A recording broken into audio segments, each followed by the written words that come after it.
છોકરાઓ તો એવું કહેતા હોય છે કે સાહેબ ડિપ્લોમા ડીડીસીટી મેનેજ નથી થતું. તમે 3 વસ્તુ મેનેજ કરો છો, ડિપ્લોમા, ડીડીસીટી અને ક્રિકેટ. ભણવું મારા માટે સેકન્ડ પ્રાયોરિટી પર છે. મારી ફર્સ્ટ પ્રાયોરિટી ઓલવેઝ તો 1 મહિનામાં બસ મેં આખી ફૂલ તૈયારી કરી હતી 10th માં, અને ખાલી 1 મહિનો ભણીને 94% લાવ્યો. ડીડીસીટી નું પેપરમાં ફિઝિક્સ સહેલું પૂછાય છે, એટલું બધું અઘરું નથી પૂછાતું. હા સર, મને સ્પેશિયલ એવું હતું કે અને મારે એના લીધે જ થોડુંક આમ આ ડીડી સેટમાં રેન્ક ડાઉન તમે થયું. શરૂઆત જ્યારે કરી હતી ત્યારે કેટલા કલાક ડીડીસીટી ના આપતા? ક્રિકેટમાંથી પ્રેક્ટિસ જવું એની પહેલા ભણી લેતો હતો, પ્રેક્ટિસમાં છે આવું ત્યારે ભણી લેતો તો હતો. તમને ઘરેથી ક્યારે એવું ના કીધું કે થોડા દિવસ તું હવે ક્રિકેટ મૂકી દે, એક્ઝામ આવે છે તો એની તૈયારી કર, અને જે ડીડીસીટી ની પ્રિપરેશન કરો એ લખીને પ્રિપરેશન કરતા હતા કે વાંચી? હું લખવામાં એટલું નથી માનતો, હું એવું જ માનું છું કે જેટલું તમે વાંચો ને એને એટલી ધ્યાનથી વાંચો કે તમારે મગજમાં એકદમ ફિટ થઈ જાય. તો જે મેથ્સના સમ હોય એમાં બી વાંચી લઈએ તો ચાલી જાય.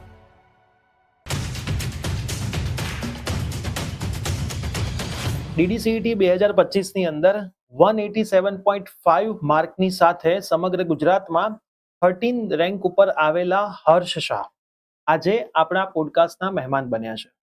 ધ પીવી ટોકની અંદર આપણે ઘણા બધા ડીડીસીઈટીના ગુજરાતના ટોપર્સને 1 બાય 1 લાવી રહ્યા છીએ. આઈ હોપ ડીડીસીઈટીના જે પણ વિદ્યાર્થીઓ હશે, જે ડીડીસીઈટીની તૈયારી કરી રહ્યા હશે, આવનારા વર્ષોમાં ડીડીસીઈટીની એક્ઝામ આપવાના હશે, એમના માટે આ બધા જ પોડકાસ્ટ વરદાન સ્વરૂપ સાબિત થતા હશે. આજના પોડકાસ્ટમાં પણ આપણે હર્ષને ઘણા બધા સવાલો પૂછવાના છીએ. 13th રેન્ક સાથે એલડી કોમ્પ્યુટરની અંદર હાલ એમણે 3rd સેમિસ્ટર ડિગ્રીની શરૂઆત કરી છે. તો એમની આખી જે જર્ની ડીડીસીઈટીની રહી છે એ તમામ સવાલ આપણે લેવાના છીએ, અને તેમાંથી તમને ઘણું બધું મોટિવેશન મળશે. તમે ડીડીસીઈટીની જર્નીમાં ક્યાંક અટક્યા હશો તો તમને ઘણી બધી વસ્તુઓના સોલ્યુશન આ પોડકાસ્ટમાંથી મળી જશે. પ્લસ તમે જો કોઈક તમારી ફિલ્ડની અંદર આગળ છો, તમે કંઈક એવી વસ્તુ કરી છે જે બીજા માટે મોટિવેશન બની શકે છે, તો પોડકાસ્ટ માટે ગૂગલ ફોર્મની લિંક નીચે ડિસ્ક્રિપ્શનમાં આપણે આપેલી છે.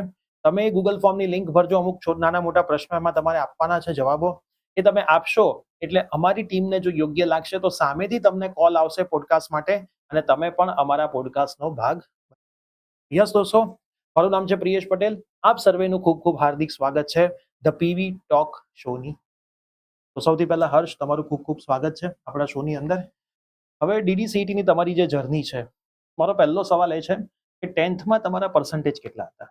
તો 10th માં મારા 94% આવ્યા હતા. ઓકે, તો લોકો તો આમ તો એવું કહેતા હોય છે કે અમે બી 10th ભણાવીએ છીએ, તો 94% સાથે તો 11th ની અંદર તમારે સાયન્સ લેવું જોઈએ, તો પછી તમે કેમ ડિપ્લોમા પસંદ? એટલે મારી ફર્સ્ટ કેરિયર ચોઇસ છે ને, એટલે ભણવું મારા માટે સેકન્ડ પ્રાયોરિટી પર છે. મારી ફર્સ્ટ પ્રાયોરિટી ઓલવેઝ જ્યારથી ક્રિકેટ ચાલુ કર્યું ને ત્યારથી પ્રોફેશનલ ક્રિકેટ રમવું અને આગળ ક્રિકેટમાં ગુજરાતને અને પછી આગળ જઈને ઇન્ડિયાને રિપ્રેઝેન્ટ કરવું, એ જ મારો ગોલ છે. ઓકે, તો તમે કેટલા ટાઈમથી ક્રિકેટ રમો છો? તો હું ગયા 7 વર્ષથી ક્રિકેટ રમું છું અત્યારે. 7મું વર્ષ ચાલે છે મારે અત્યારે પ્રોફેશનલ ક્રિકેટ રમવાનું. તો 10મા ની અંદર તમે હતા તો ત્યારે ટુર્નામેન્ટ અને 10મા ની સ્ટડી આ બધું મેનેજ કેવી રીતે થતું? હા, એટલે 10મામાં બી મારે એવું હતું કે છેલ્લા 1 મહિના સુધી અને હું ખાલી ક્રિકેટમાં બીકોઝ એ વખતે અમારી ઇન્ટર ડિસ્ટ્રિક્ટ અને ઇન્ટર સ્ટેટ ટુર્નામેન્ટ ચાલતી હતી. તો છેલ્લે જ્યારે આપણી 10th ની એક્ઝામ આવી હતી ને બોર્ડની, એની પહેલા 1 મહિનો અમને બ્રેક મળ્યો હતો ત્યારે. તો એ 1 મહિનામાં બસ મેં આખી ફૂલ તૈયારી કરી હતી 10th માં, અને ખાલી 1 મહિનો ભણીને 94% લાવ્યો હતો. ઓકે, હવે 10મા પછી તમે ડિપ્લોમા પસંદ કર્યું. કઈ કોલેજથી તમારી ડિપ્લોમાની જર્ની? મેં ડિપ્લોમા જીપે અમદાવાદથી કર્યું હતું. જીપી અમદાવાદથી ચાલુ કર્યું. એમાં બી તમારી બ્રાન્ચ કોમ્પ્યુટર જ હતી? હા, કોમ્પ્યુટર જ. ઓકે, તો તમારા ડિપ્લોમાની તમે શરૂઆત કરી ઇંગ્લિશ મીડિયમમાં ભણતા હતા કે ગુજરાતી મીડિયમ? હા, ઇંગ્લિશ મીડિયમ. ઇંગ્લિશ મીડિયમમાં ભણતા. ઇંગ્લિશ મીડિયમમાં તમે શરૂઆત કરી તો તમારા જે ફાઇનલ યરના એસપીઆઈ હતા એ કેટલા હતા? Final year 9.5 SPI. 9.5. તો તમે ડિપ્લોમાની જે ફાઇનલ યર છે એમાં તમે ડીડીસીઈટીની તૈયારી કરતા હશો. હા. તો તમને ખ્યાલ ક્યારે આવ્યો કે ડીડીસીઈટી જેવી કોઈ એક્ઝામિનેશન હોય છે જેનાથી ડિપ્લોમામાંથી ડિગ્રીમાં એડમિશન? એટલે અમને આઈડિયા અમારા જે કોલેજના ફેકલ્ટી હોય ને, ડિપ્લોમાના ફેકલ્ટી, એમને 5th સેમમાં અમને કહેતા હતા કે આવી રીતે ડીડી સેટ કઈ તમારે આવશે આપવાની, જેના પરથી તમને પછી ડિગ્રીમાં એડમિશન મળશે. તો ત્યારે આઈડિયા આવ્યો હતો, એટલે પણ એટલું ક્લિયર નતું કે શું છે એક્ઝામ, આ કઈ કમ્પલસરી છે એવી કે નહીં એમ. બસ એ વખતે આઈડિયા હતો, એટલે પછી ત્યારથી બધું સર્ચ કરવા માંડ્યું કે શું છે ડીડી સેટ એન્ડ ઓલ. પછી બધા કોર્સિસ જોયા કે શું કોર્સિસ છે અવેલેબલ, શું મટીરિયલ મળે છે તમને એના માટે, શું પ્રિપેર કરવું પડે છે, કેવી ટાઈપની એક્ઝામ આવે છે, શું ડિફિકલ્ટી લેવલ હોય છે. તો એવી રીતે બધું રિસર્ચ કરતા આગળ પછી તૈયારી સ્ટાર્ટ કરી. તો તમારા કોલેજના મિત્રોએ ડીડી સેટની તૈયારી ક્યાંથી ચાલુ કરી? મારા કોલેજના મિત્રોએ તો જ્યારે એમનું 5th સેમ સ્ટાર્ટ થયું ને ત્યારથી જ કરી દીધી હતી, પણ મારે કોલેજ જવાનું ઓછું થતું હતું એટલે મારે એમની જોડે કોન્ટેક્ટ બી એટલો હતો નહીં. એટલે પછી હું જ્યારે એક્ઝામ્સ આપવા જઉં ને એવી રીતે મારે ફેકલ્ટી સાથે સારા કોન્ટેક્ટ હતા, બીકોઝ મારે એટલે ક્રિકેટના લેટર્સ ને બધું આપવાનું ને કે એટલે અમારે એબ્સન્સનો રીઝન શું છે કોલેજમાં એના માટે, એટલે ફેકલ્ટી સાથે સારી રિલેશનશિપ હતા. ઓકે, તો એમના ત્યાંથી જ ખબર પડી. તમે શરૂઆત ક્યાંથી કરી હતી વાંચવાની? મેં ડીડી સેટની શરૂઆત છેલ્લા 5 મહિનામાં કરી હતી. છેલ્લા 5 મહિના તમે DDCET ને તમે જેમ કીધું કે તમે બધા રિસોર્સિસ શોધી, બુક્સ ક્યાંથી મળે છે તમે શોધી લીધી, તો તમે કઈ બુકમાંથી MCQ ની પ્રિપેર? MCQ માટે આપણે તમે જે બુક કાઢી હતી ને કુમારવાળા સાથે પેલું કોલેબોરેટ કરીને, એ બુક આખી મેં પતાવી હતી. અને બીજી મેં થિયરી માટે અતુલ રેફર કરી હતી, જે અમારા ડિપ્લોમા ફર્સ્ટ યરમાં આવતા હતા ને, જે કોમન સબ્જેક્ટ્સ હતા જેમાંથી આપણે મેથ્સ અને ફિઝિક્સ આમાં હતું ડીડી સેટમાં, તો એના માટે અતુલ રેફર કરી હતી થિયરીમાં. ઓકે, તો તમે જે કુમારની બુક વાંચી, તમે ઇંગ્લિશ મીડિયમના સ્ટુડન્ટ હશો, તમે જે વર્ષે વાંચી ત્યારે તો ગુજરાતી મીડિયમની બુક માર્કેટમાં, તો તમે બુકમાંથી કેટલા MCQ કરી શકે? હા, એટલે એ મારા માટે ટફ હતું, પણ તો બી મેં બધા જ MCQ કરવાનો ફૂલ ટ્રાય કર્યો હતો અને બધા MCQ કર્યા હતા બી, બીકોઝ એમાં સારા એવા લેવલમાં આપ્યા હતા, સારી ડિફિકલ્ટી સાથે આપ્યા હતા. એટલે મને લાગ્યું હતું કે ડીડી સેટમાં ડિફિકલ્ટી લેવલ થોડું અપ જશે આ વખતે, બીકોઝ ગઈ વખતે બહુ ઇઝી પેપર હતું, એટલે મેં ફૂલ પ્રિપેરેશન કરી હતી એ બુકમાં. તમને બુકનો અનુભવ કેવો રહ્યો? MCQ ના આન્સર આવી જતા હતા કે ક્યાંક ડાઉટ રહેતા હતા? હા, એટલે એમ તો આવી જતા હતા, પણ અમુક જ્યારે આપણે જેમ કે ફિઝિક્સમાં 200+ ક્વેશ્ચન્સ છે, તો એમાં પહેલા 100 ક્વેશ્ચન સુધી તો બરાબર છે, નોર્મલ જઈ રહ્યા છે આપણે, પણ ભાઈ જેમ જેમ આગળ જઈએ તો થોડાક ડિફિકલ્ટ ટોપિક્સ અને થોડું ટ્વિસ્ટ એમાં આવતું હતું. એમાં જે ડાઉટ આવતા હતા એ હું સર તમને પૂછી લેતો હતો, તો એના સર સારા મને રિસ્પોન્સ મળતું હતું તમારી સાઈડ. તો જે મિત્રો આ પોડકાસ્ટ જોઈ રહ્યા છે, કુમાર પ્રકાશન છે, એમાં પ્રિયસર વિદ્યાપીઠ પ્લેટફોર્મના જે ટીચર ઓનલાઈન ભણાવી રહ્યા છે, એમને જે બુક લખી 2024 ની અંદર અમે ગુજરાતી મીડિયમની બુક માર્કેટની અંદર મૂકી હતી, ઘણો સારો પ્રતિસાદ મળ્યો હતો. અને ઇંગ્લિશ મીડિયમની બુક પણ અમે 2024માં જ માર્કેટમાં લોન્ચ કરવાના હતા, પણ ઉતાવળમાં ખરાબ મટીરિયલ વિદ્યાર્થીઓને નથી આપવું એવું વિચારીને અમે માંડી વાળ્યું. એ ઇંગ્લિશ મીડિયમની જર્ની અમારી 2025માં પૂરી થઈ. 2025માં માર્કેટમાં કુમાર પ્રકાશનનું જ ઇંગ્લિશ મીડિયમ વર્ઝન માર્કેટમાં પ્રિયસર વિદ્યાપીઠ પ્લેટફોર્મના શિક્ષકોએ જ લખેલું આવી ગયું છે. અને ઇંગ્લિશ મીડિયમની બુકને પણ ઘણો બધો પ્રતિસાદ મળ્યો છે. આ દરેક બુકમાં તમને 4200 થી વધારે MCQ ટોટલ સબ્જેક્ટ્સના મળશે, જે માર્કેટમાં મળતી એક પણ બુકમાં આટલા MCQ નથી. તમને એમાં થિયરી પણ મળી જશે, તમને એમાં સોલ્ડ MCQ પણ મળી જશે, અનસોલ્ડ MCQ પણ મળી જશે, અને જૂના વર્ષના પેપર્સના સોલ્યુશન પણ મળી જશે. તો જો તમે કંઈક સારા મટીરિયલની શોધમાં છો, તો કુમાર પ્રકાશનના મટીરિયલથી સારું મટીરિયલ માર્કેટમાં કોઈ નથી. તમે એક વખત ચેક કરજો, તમને નજીકના બુક સ્ટોર પર મળી જશે, આપણી એમેઝોન પર પણ છે, ફ્લિપકાર્ટ પર પણ છે, અને કુમાર પ્રકાશનની વેબસાઇટ પર પણ આ બુક અવેલેબલ છે. તમે ગમે ત્યાંથી ઓર્ડર કરી શકો છો. અને સાથે સાથે આપણો ઓનલાઈન અને ઓફલાઈન DDCET નો કોર્સ પણ અવેલેબલ છે. પ્રિયસર વિદ્યાપીઠ એપ્લિકેશનની લિંક ડિસ્ક્રિપ્શનમાં છે, તમે ત્યાંથી ડાઉનલોડ કરીને આપણા કોર્સની અંદર પણ જોડાઈ શકો છો. હવે તમે DDCET ની શરૂઆત કરી, તો તમે આપણી જેમ વચ્ચે વાત થઈ હતી કે તમે બુકમાંથી વધારે પ્રિફર કરતા હતા, ઓનલાઈન વિડીયોઝ નહોતા જોતા. તો તમે બુકમાંથી પ્રિફર કરો, થિયરી સમજો, તો તમને ડાઉટ આવે તો અમારા ટીચરનો કોન્ટેક્ટ કરવો જ પડે. હા. ઓકે, તો તમે પ્રિયસર વિદ્યાપીઠ પ્લેટફોર્મના કયા ટીચર્સના ડાઉટ પૂછેલા છે? એટલે મારે ઓલમોસ્ટ બધા ટીચર સાથે કોન્ટેક્ટ હતા, બધાને મેં ડાઉટ પૂછેલા જ છે, જેમ કે તમને છે, પછી ભૂમિ મેમ છે, હાર્દિક સર છે, આકાશ સર છે મેથ્સ માટે, એવી રીતે બધાને પૂછેલા છે. અને ડાઉટના તમને સોલ્યુશન ઇન્સ્ટન્ટ મળી જતા હતા કે નહોતા મળતા? હા, એટલે સેમ ડે આન્સર આવી જતો હતો, રાત પહેલા આવી જતો હતો. ઓકે, હવે તમે તૈયારી ચાલુ કરી હશે, તો તમને કોઈક સબ્જેક્ટ એવો હશે ને કે જે બહુ ઈઝી લાગતો હશે? એ કયો સબ્જેક્ટ હતો? હા, એટલે એ સબ્જેક્ટ મારા માટે તો મેથ્સ જ હતો, બીકોઝ હું પહેલાથી જ્યારે ફર્સ્ટ સ્ટેન્ડર્ડથી જ, એટલે અમારા ઘરમાં બેઝ જ એવી રીતે બનાવ્યો છે કે અમારે જ્યારે હું થર્ડ સ્ટેન્ડર્ડમાં હતો ત્યારે IMO કરીને એક એક્ઝામ આવતી હતી, મેથ્સ ઓલિમ્પિયાડ હતું, એટલે એમાં લેવલ અલગ જ લેવલ સુધી જાય. અગર તમે થર્ડ સ્ટેન્ડર્ડમાં હો ને એ વખતે, તો તમે મિનિમમ 5th સ્ટેન્ડર્ડ સુધીનું એમાં આવી જાય, એમાં એવું હતું. ત્યારથી જ મારો મેથ્સ માટેનો બેઝ એટલો સ્ટ્રોંગ બની ગયો હતો કે પછી મેથ્સ એટલું ગમવા માંડ્યું કે મેથ્સ તો અમારે કોઈ બી પેપર હોય ને 1 માર્ક બી કોઈ કાપી ના શકે મેથ્સમાં, એવું હતું. તો DDCET ના પેપરમાં મેથ્સમાં એક બી MCQ ના, એમાં આઉટ ઓફ 50 બધા જ પૂરેપૂરા તમારા મેથ્સમાં. પછી તમને બીજો સબ્જેક્ટ કયો ઈઝી લાગતો હતો?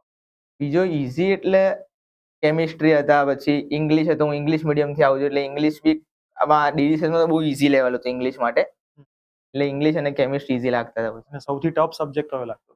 સૌથી ટફ આમાંથી કહીએ તો ફિઝિક્સ લાગતો હતો, બીકોઝ એનું વેટેજ બી વધારે હતું 50, અને હું કોમ્પ્યુટર બ્રાન્ચમાંથી હતો, તો અમારે ફિઝિક્સમાં એટલું ડીપમાં જવાનું આવે નહીં. અમારે બસ ફર્સ્ટ યરમાં જ અમારે ફિઝિક્સ આવ્યું હતું, અને બાકી જે 10thમાં બેઝિક ફિઝિક્સ આવે એટલું જ હતું.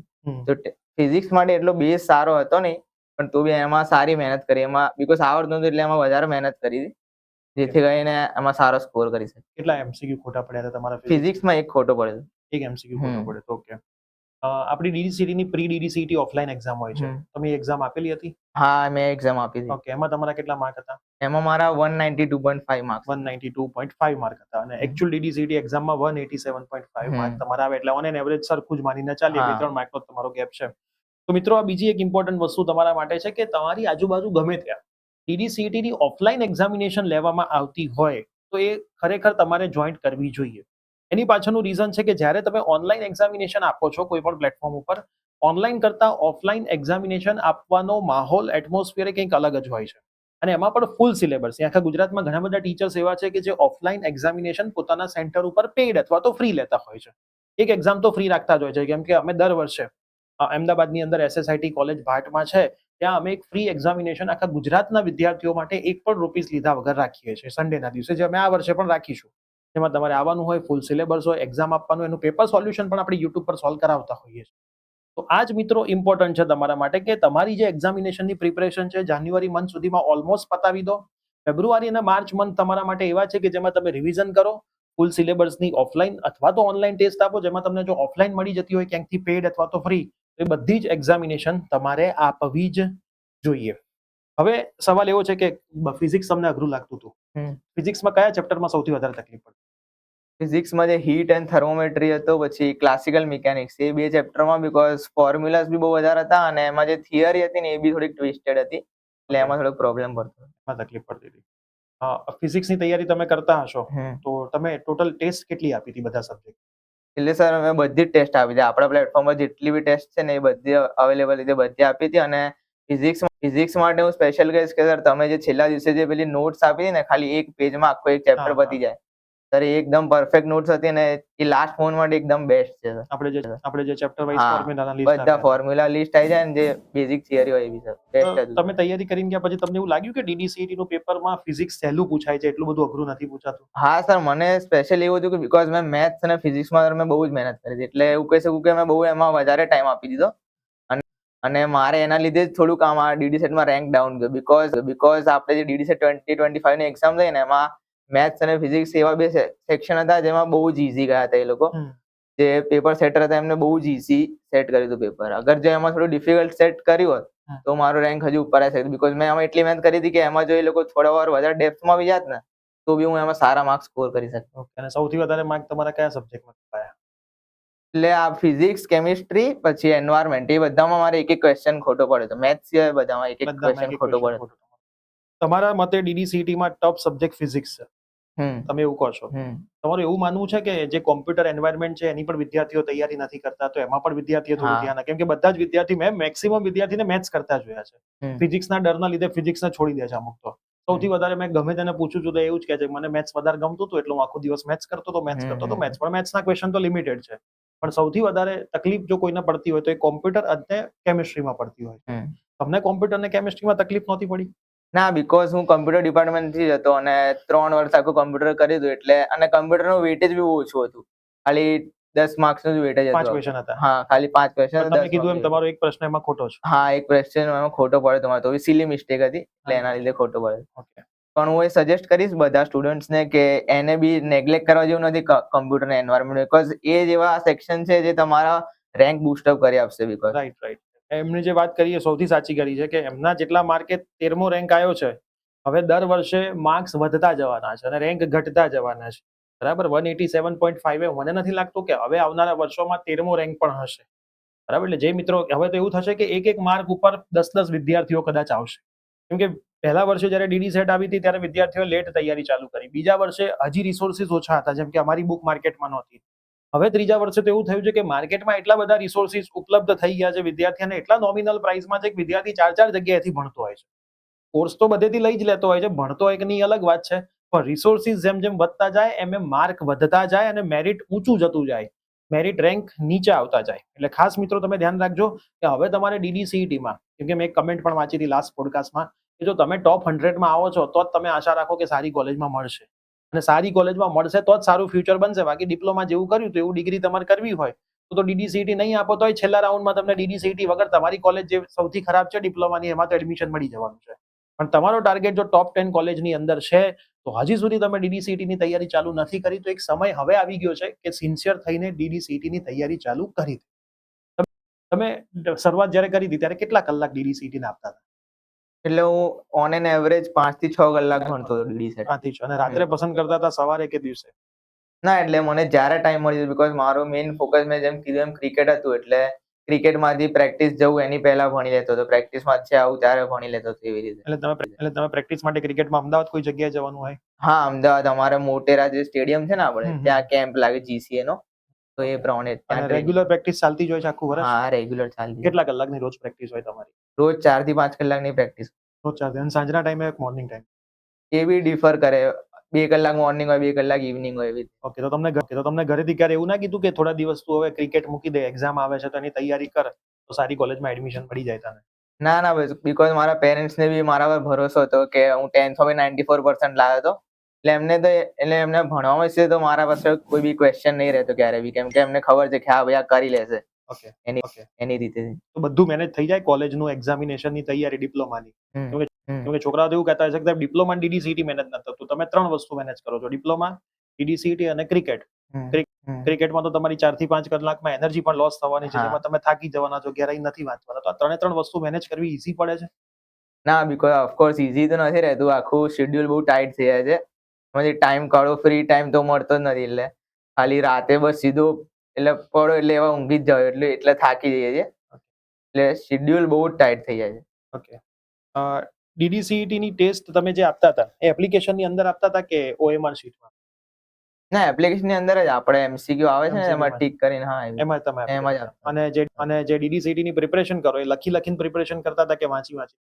ના હું લખવામાં એટલું નથી માનતો, હું એવું જ માનું છું કે જેટલું તમે વાંચો ને એને એટલી ધ્યાનથી વાંચો કે તમારે મગજમાં એકદમ ફિટ થઈ જાય. તો જે મેથ્સના સમ હોય એમાં બી વાંચી લઈએ તો ચાલી જાય? ના મેથ્સ તો કરવું જ પડે, મેથ્સ સબ્જેક્ટ જ એવો છે કે એ કર્યા વગર આવડવાનો જ નથી. જેટલી બને એટલી પ્રેક્ટિસ કરો એમાં, બીકોઝ મેં અગર મેથ્સમાં જોઈએ ને તો મિનિમમ 1000-1500 સમ કર્યા જશે આટલા DD સેટમાં ખાલી. ઓકે. એટલી પ્રેક્ટિસ કરી દે મેથ્સમાં. અને પેપરમાં તમે જે દિવસે ગયા હતા એક્ઝામ આપવા તો સૌથી પહેલો સેક્શન કયો તમે ટચ કર્યો? મેથ્સ, ફિઝિક્સ, કયો સબ્જેક્ટથી શરૂઆત કરી? મેં જે ઓર્ડરમાં આવ્યું હતું પેપર એવી રીતે જ અટેમ્પ્ટ એ જ કર્યું. ઓર્ડરમાં હા, તમે એ જ. કરી દીધું. અને જે ટાઈમ લિમિટ એ લોકો આપે છે ક્વેશ્ચન માટે, એટલે ટાઈમ લિમિટમાં તમારું પેપર પૂરું થઈ ગયું? હા, મારે અડધો કલાક પહેલા પતી ગયું. અડધો કલાક પહેલા? બીકોઝ પેપર બહુ ઈઝી હતું અને લેન્ધી બી નતા કોઈ સમ્સ કે એવું. ઓકે. અને DDCET ની જે ઓફલાઈન એક્ઝામિનેશન થઈ હતી આપણી SSIT કોલેજમાં, જેમાં 450 જેટલા વિદ્યાર્થી હતા, એમાં તમારો ફર્સ્ટ રેન્ક આવ્યો હતો. હા. ત્યારે કદાચ અમારા તરફથી તમારે એક કોલ બી આવ્યો હતો એના માટે, ત્યારે તમે કદાચ બીમાર હતા, તો એ તમને શું થયું હતું એ વખતે? એટલે એ વખતે બહુ શરદી અને તાવ આવ્યો હતો એ વખતે એક્ઝામ, અને એના પછી થોડાક ટાઈમ પછી DD સેટ હતી, એટલે DD સેટમાં બહુ શરદી ને તાવ એવું હતું, એટલે એ વખતે તબિયત બગડી ગઈ હતી, પણ તો બી સારી રીતે થઈ ગઈ એક્ઝામ. બધું તમારું સરસ રીતે સેટ થઈ ગયું. હવે તમે ડિગ્રીમાં ભણી રહ્યા છો આપણા પ્લેટફોર્મ ઉપર, તો તમને આપણા પ્લેટફોર્મમાં કયા કોર્સમાં ડિગ્રીમાં પણ મજા આવી રહી છે? એટલે આપણે સર તમે જે કોર્સ મને ઓફર કર્યો છે આખો પેલો સેમ 3 નો આખું બંડલ છે, એટલે એમાં જે 5 સબ્જેક્ટ અમારે કોર સબ્જેક્ટ આવે છે, ડિજિટલ ફંડામેન્ટલ્સ, ડેટા સ્ટ્રક્ચર્સ, પછી ઇંગ્લિશ છે, DBMS છે અને P&S પ્રોબેબિલિટી સ્ટેટિસ્ટિક્સ, એ બધા સબ્જેક્ટ સર બહુ સારું ભણવામાં આવે છે. ઓકે. તમારી મિડ સેમિસ્ટર પૂરી થઈ ગઈ હશે? હા, મિડ કેવું રિઝલ્ટ છે તમારું mid sem? Mid sem sir excellent result છે. અચ્છા. ઓકે. હવે છેલ્લો સવાલ એ છે મારો તમને કે DDCET ની તૈયારી જો કોઈ વિદ્યાર્થીએ ચાલુ કરવી હોય અને સારો રેન્ક લાવવો હોય તો કયા મહિનાથી કરવી જોઈએ? એપ્રિલ મહિનામાં એની એક્ઝામિનેશન આવે છે, તો એપ્રોક્સ કેટલા મહિના પહેલા DDCET ની પ્રિપરેશન ચાલુ કરવી? સર એટલે હું એવું નહીં કહું કે તમારે સ્પેસિફિકલી આજ, બીકોઝ એ તમારા પર ડિપેન્ડ કરે કે તમે કેટલા ફાસ્ટ લર્નર છો, તમે સ્લો લર્નર છો, એટલે એના પર ડિપેન્ડ કરે, બટ હું સજેસ્ટ કરીશ કે તમારે મિનિમમ ઓક્ટોબર-નવેમ્બર થી તો સ્ટાર્ટ કરી દેવું જોઈએ. અને કેલ્ક્યુલેટર જે તમે યુઝ કરો છો એ કેલ્ક્યુલેટરમાં કેટલી વસ્તુનું ધ્યાન રાખવાથી DDCET માં સારો રેન્ક આવી શકે? આમાં DDCET માં તો કેલ્ક્યુલેટરની એટલી જરૂર નથી પડતી, બીકોઝ એવું કઈ કેલ્ક્યુલેશન આવતું નથી, બધું આપણે હેન્ડથી જ થાય એવું જ હોય છે. તો બધા સ્ટુડન્ટ કહેતા હોય છે ને કે મેથ્સની અંદર કેલ્ક્યુલેટરની શોર્ટ ટ્રિકથી અમે ફટાફટ સોલ્વ કરી દઈએ છીએ. ના એટલે એમ તો જો તમે એટલી પ્રેક્ટિસ કરેલી હોય તો તમને કેલ્ક્યુલેટરની બી જરૂર ના પડે, તમે માઇન્ડથી એટલું ફાસ્ટ કરી શકો, તમે કેલ્ક્યુલેટરની જરૂર ના પડે. ઓકે, તો જે વિદ્યાર્થીઓ કદાચ અમારી જોડે કમેન્ટમાં લખતા હો છો કે સાહેબ મેથ્સમાં કેલ્ક્યુલેટરની ટ્રિક શીખવાડો, તો સાચી વાત છે, કેલ્ક્યુલેટરમાં કઈ એટલી બધી ટ્રિક નથી, તો તમે કેલ્ક્યુલેશન સાચું કરી શકો છો, તો કેલ્ક્યુલેટરની કોઈ નીડ જ નથી પડતી. જેમ કે જ્યારે અમે ફિઝિક્સનું પેપર સોલ્વ કરાવ્યું હતું લાઈવમાં એ દિવસે, ત્યારે મારે કેલ્ક્યુલેટરની કોઈ જરૂર નહોતી પડી. તો કેલ્ક્યુલેટર તો તમને આપ્યું છે, બાકી એકચ્યુઅલમાં DDCET કેલ્ક્યુલેટરની કોઈ નીડ નથી હોતી. ઇઝીલી તમે મલ્ટિપ્લિકેશન, એડિશન, ડિવિઝન બધું જ કરી શકો એટલું સહેલું પેપર હોય. હવે છેલ્લો સવાલ છે કે આવનારા જે વિદ્યાર્થીઓ છે, જે આવનારી જનરેશન છે, અને એની પહેલા એક સવાલ હું પૂછી લઉં કે તમે કોમ્પ્યુટર ફિલ્ડમાં જ આગળ વધો છો, તમારો ફ્યુચરનો ગોલ શું છે? ક્રિકેટ તરફ જ જતું રહેવું છે કે આ ડિગ્રી કરીને પછી ક્યાંય કંપનીમાં જોબ કરવી છે? ના, એટલે મારો ગોલ એ છે કે પહેલા કમ્પ્યુટર જે ડિગ્રી સાથે સાથે ક્રિકેટ બી ચાલુ જ રહેશે મારું, એટલે પ્રોફેશનલ ક્રિકેટ જે રમું છું એ સ્ટાર્ટર ચાલુ જ રહેશે એની જોડે, અને આગળ પછી માસ્ટર કરવાનો બી ગોલ છે એમ કમ્પ્યુટરમાં. ઓકે, અત્યારે તમે કોઈ ક્રિકેટની ટુર્નામેન્ટ રમો છો? અંડર 19 હોય? હા, અંડર 19 વિનુ માકર ટ્રોફી કરીને એક આવે છે, ઓકે, જે આખા ઇન્ડિયામાં ઓલ ઓવર ઇન્ડિયા બધા સ્ટેટ્સ એમાં પાર્ટિસિપેટ કરે છે. એમાં હું ગુજરાતની ટીમને રિપ્રેઝેન્ટ કરું છું. તો આપણી ટીમ ક્યારે જીતી છે એમાં? હા, ગયા વર્ષે જ જીતી. ગયા વર્ષે ગુજરાત ચેમ્પિયન્સ થઈ એમાં વન ગુજરાત ડે. જ ચેમ્પિયન. હા, ગુજરાત એમાં તમે એમાં ભાગ હતા? હા. Okay, nice. તો તમારો પહેલો ગોલ તો કોમ્પ્યુટર એન્જિનિયર બનવાનો છે અને જોડે જોડે ક્રિકેટ પણ તમારે કન્ટિન્યુ રાખવું છે. હવે આવનારી જે DD-CET ની જનરેશન છે, એમાં તમારે જો કોઈ સંદેશો આપવો હોય તો તમે એમને 1 થી 2 મિનિટ સરસ મજાનો સંદેશો આપી શકો જેથી એ મોટિવેટ થઈ શકે. તો DD સેટ માટે હું એ જ કહીશ કે તમારા માટે જો એક રોડ મેપ હું તમને બનાવીને આપું તો હું તમને એવું જ કહેવા માંગીશ કે સૌથી પહેલા ને પહેલા દિવસથી સિલેબસ જોઈ લો તમે. DD સેટ નો જે સિલેબસ છે એને આખો પહેલા ગો થ્રુ કરી લો, અને તમારી રીતે એ જે સિલેબસ છે એમાં જે ટોપિક્સ છે એના માટે તમારી પાસે શું શું મટીરિયલ અવેલેબલ છે, લાઈક ફ્રી છે, પેડ છે, જે બી તમે એફોર્ડ કરી શકતા હો, બુક્સ હોય, ઓનલાઈન હોય, એ તમે પહેલા એકવાર લિસ્ટ ડાઉન કરી લો તમારી રીતે. જો એ તમે એકવાર કરી હશે ને તો તમને આઈડિયા જશે કે તમારે ઓલ ઓવર કેટલો ટાઈમ જોઈશે આખો સિલેબસ પતાવવામાં. અને હું એ પ્રેફર કરીશ કે તમારી જે એક્ઝામ હોય ને એની મિનિમમ 1 મહિના પહેલા તમારે આખું સિલેબસ તમારે એકવાર તો પતી જ જવું જોઈએ. લાસ્ટ જે મહિનો હોય ને એમાં ખાલી તમારે રિવિઝન જ કરવું જોઈએ. એમાં તમે નવું શીખવાના જાઓ, પછી છેલ્લા મહિનામાં નવી ટેસ્ટ ને એવું બધું આપવાની કોઈ જરૂર નથી. તમે જેટલું ભણ્યું છે એ જો તમે એકવાર ફરી રિવાઇઝ કરી લેશો ને તો તમારા માર્ક્સ જે છે ને એ બૂસ્ટઅપ થઈ જશે અને તમારો DD સેટ રેન્ક બી સારો આવશે. ઓકે, સો દોસ્તો, હર્ષે એની જર્ની કીધી છે. હર્ષની જર્નીની સાથે સાથે અમુક વસ્તુઓ હું પણ તમને એડ ઓન કરીને કહીશ. ઘણી વખત વિદ્યાર્થી મિત્રો બહુ બધા પ્લેટફોર્મના કોર્સ લેતા હોય છે, પણ મારું તમને એવું કહેવું છે કે તમે જે પણ પ્લેટફોર્મ તમને ગમે છે, તમે દરેકે દરેક પ્લેટફોર્મના ડેમો લેક્ચર્સ જોઈને તમને એવું લાગે છે કે મને અહીંયા સમજાય છે, તો એ જ પ્લેટફોર્મ પર પૂરેપૂરો ભરોસો રાખીને 100% મહેનત એ જ પ્લેટફોર્મથી કરવી જોઈએ. મલ્ટિપલ પ્લેટફોર્મ પર તમે જશો એટલે તમે કન્ફ્યુઝ થશો કે હું અહીંથી તૈયારી કરું, અહીંથી કરું, ને એમાં તમારી તૈયારી થશે જ નહીં. સૌથી પહેલી મોસ્ટ ઇમ્પોર્ટન્ટ વસ્તુ, માર્કેટમાં મળતી બધી જ બુક તમે ચેક કરી લો, એમાં બી તમને જે બુક ગમે છે કે ભાઈ આ બુકથી મારું રિઝલ્ટ સારું આવી શકે છે. અમને ઘણા વિદ્યાર્થી પૂછતા હોય છે કે સાહેબ તમારી જ બુક લઉં, તમારો જ કોર્સ લઉં? તો હું તમને એવું કહીશ કે તમે બધા કોર્સ ચેક કરો. અમે બી અત્યારે માર્કેટમાં કોઈ સબ્જેક્ટની બુક લેવા જઈએ છીએ તો માર્કેટવાળાને એવું કહીએ છીએ કે ભાઈ આ જ સબ્જેક્ટની જેટલી બુક તારી પાસે હોય બધી મને બતાવો. એક ચેપ્ટર બધામાં અમે ચેક કરી, અમને ખ્યાલ આવે કે આ બુક સારી છે એટલે અમે પરચેસ કરીએ. તો તમે પણ એ જ રીતે માર્કેટમાંથી એક બુક તમારી પાસે હોવી ખૂબ જ જરૂરી છે મટીરિયલ તરીકે, અને એક કોર્સ તમારી પાસે હોવો જરૂરી. તમે ક્યાંક ઓફલાઈન જતા હશો, એ તો સૌથી બેસ્ટ વસ્તુ છે કે ભાઈ ઓફલાઈન જેવી કોઈ બેસ્ટ વસ્તુ નથી. પણ ઓફલાઈનની સાથે સાથે તમારે વધારે ટેસ્ટ આપવી છે, કેમ કે ઓનલાઈન પ્લેટફોર્મ પર ટેસ્ટ તમને વધારે આપવા મળે. તો તમારે વધારે ટેસ્ટ આપવી છે. જેમ હર્ષે મેક્સિમમ ટેસ્ટ આપી હતી, જેટલી તમે ટેસ્ટ વધારે આપશો એટલી તમને તમારી ભૂલો દેખાશે ને એટલું જ તમારું રિઝલ્ટ ઇમ્પ્રુવ થશે. તો 2 થી 3,000 રૂપિયા બચાવવા ના જતા કે ભાઈ હું 500,000 રૂપિયામાં પૂરું કરી દઉં, 1 કે 2,000 તમે બચાવશો તો આગળ ડિગ્રી કરવા જશો. હર્ષ અત્યારે LD માંથી ભણે છે, કદાચ 1,500 રૂપિયા ફી ભરે છે. હવે એને જ એ સરખી રીતે તૈયારી ના કરી હોત તો કદાચ પ્રાઇવેટ કોલેજમાં આવ્યો હોત તો 2 લાખ, 1.5 લાખ, 1 લાખ, 50,000, 80,000 કોઈક તો ફીસ એને ભરવી જ પડે. તો સરખું ડિસિઝન લેજો. 5 થી 6 મહિના મિનિમમ તૈયારી કરવી જરૂરી છે. રોજની 5 થી 6 કલાકની મહેનત પણ જરૂરી છે, અને એક ડેડિકેશન સાથેની મહેનત કરશો તો સારી કોલેજમાં તમે 100% પહોંચી જશો. હવે આ પોડકાસ્ટમાંથી તમે શું શીખ્યા એ કમેન્ટ કરીને જરૂરથી જજો. જે હર્ષે તમને કીધું છે એ દરેકે દરેક વસ્તુ ફોલો કરજો. તમારું જે પણ પેશન છે એને કન્ટિન્યુ તો રાખવાનું જ છે, તમારું સ્ટડી બગાડીને નહીં. સ્ટડીને પણ તમે કન્ટિન્યુ રાખો, પેશનને પણ કન્ટિન્યુ રાખો, તો જ તમે વિજેતા કહેવાઓ. બાકી એક વસ્તુ સારી કરો ને એક બગાડો, અથવા એક બગાડો ને બીજી સારી કરવા જાઓ તો એનો કોઈ મતલબ રહેતો નથી. તો હર્ષ, અગેન ખૂબ ખૂબ આભાર. તમે આવ્યા, વિદ્યાર્થીઓને મોટિવેટ કર્યા, અને તમે તમારા જીવનમાં ખૂબ જ આગળ વધો, ક્રિકેટમાં પણ આગળ વધો એવી અમારી ટીમની શુભકામનાઓ છે. તો મળીશું મિત્રો આવા જ કોઈ નવા પોડકાસ્ટની સાથે. લાઈક કરજો, શેર કરજો, સબસ્ક્રાઇબ કરજો, અને જો તમારે પણ અમારા પોડકાસ્ટનો ભાગ બનવું હોય તો ડિસ્ક્રિપ્શનમાં ગૂગલ ફોર્મની લિંક આપેલી છે. ખાસ ગૂગલ ફોર્મ ભરજો અને અમારા પોડકાસ્ટના મહેમાન ભરજો. મળીએ છીએ આવા જ કોઈ નવા પોડકાસ્ટ સાથે. ત્યાં સુધી બાય બાય, ટેક કેર.